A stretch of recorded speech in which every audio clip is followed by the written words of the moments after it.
Polthaus Workshops video series. This first set of videos is intended to cover sharpening. I've managed to collect, beg, and borrow a wide array of sharpening tools for this presentation. Over the coming weeks, I'll be presenting each one of these tools specifically for its use and care. The basic concept for sharpening is to have two flat, polished, intersecting surfaces. For this mortising chisel, for example, the bottom is flat and polished, and the bevel is flat and polished. These 2 points intersect along this continuous edge at a sharp point. For all of your tools that you're going to sharpen, whether it be a chisel, a plane iron, or a knife, whether you're using it in the workshop or the kitchen, the concept is the same. There are a lot of detailed factors that play into how sharp a tool can get or the durability of its edge, and we'll get into those in more detailed videos. Those items can be back bevels, micro bevels along the edge, honing the back, but again, each of those will be covered in its own topic video. This set of tools is greatly varied.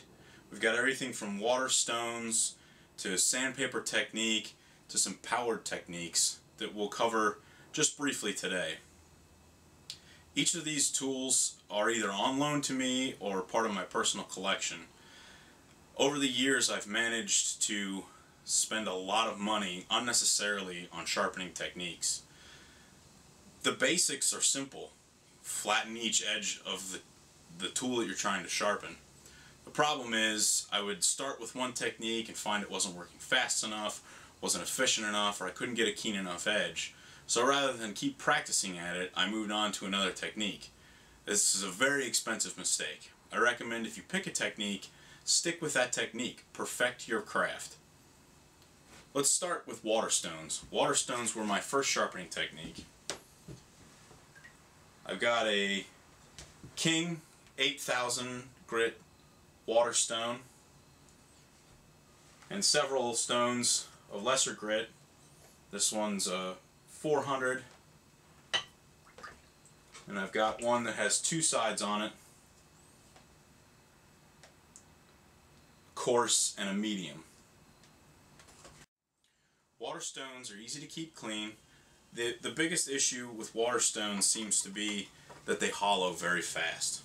So as I rub my tool over the edge of this water stone, eventually we'll get a dip. To correct that problem, we've got a couple of techniques. One is this flattening stone. This uses water as well, and you guide the stone over the top of this flattening stone, and it flattens your water stone. Additionally, there's a DMT diamond plate. This is the same thing. It has the same concept. This one has diamond particles embedded in a steel plate. The top is an abrasive surface. It's got some rubber feet on the bottom to keep it from sliding. This worked pretty well, however I did manage to wear out the surface fairly quickly. DMT also provides a product called a duo stone, which is new to me. I just picked this up.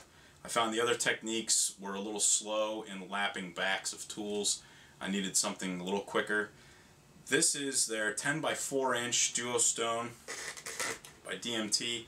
This is an extra coarse and a coarse. It's got two sides. This is the extra coarse side, and the coarse side you just flip it over. I ordered this from Amazon, but you can order it from lots of different sources. The base came with it. This piece of equipment was relatively expensive, but for flattening the backs of fairly hard tools, I do a lot of antique tool restoration. This is a great piece of equipment. It uses water. They also recommend using a product like Simple Green on the top while you're sharpening. It helps float the particles to the surface. It's got all these little holes in it, and the sharpening surface is actually the metal grid pattern. The little yellow holes are intended to collect your slurry, your sharpening slurry, so that it doesn't clog your stone. Another product is ceramic whetstones. This one is by Spyderco. It's a ceramic stone. I use water to lubricate this stone. It works the same concept. You wash this stone with soap and water. Some of them can even go in your dishwasher. This product cuts fairly quickly. This is a medium grit. So the medium grit doesn't cut quite as fast as their coarse grit, but it does a good job of polishing the backs of my chisels. And it stays flat for an extremely long time. This product is a lot harder than your steel, this ceramic edge, so it works great.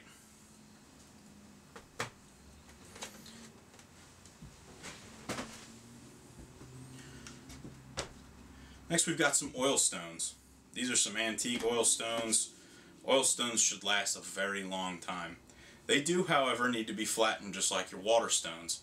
I would not recommend flattening oil stones on the same flattening surface that you flatten your water stones on, as the oil will embed in the flattening tool and clog it up. You could also potentially contaminate your water stones with oil from your oil stones. So if you have both techniques and you choose to use them both, you should probably get a flattening surface for the oil stones separate from the water stones. Oil stones are very traditional. They've been used for a long, long time. These are extremely old, but they still work. They work great. To lubricate these stones, they've got honing oils. I use a 3-in-1 because it's very cheap and very effective, and I can get it just about anywhere. A lot of oils will work, including kerosene, lamp oil. Some people use food-based oils. I prefer not to personally because I've had them spoil and ruin a stone. When I was in the Middle East, I saw a guy using ghee, which is clarified butter and kind of disgusting, so I wouldn't recommend that.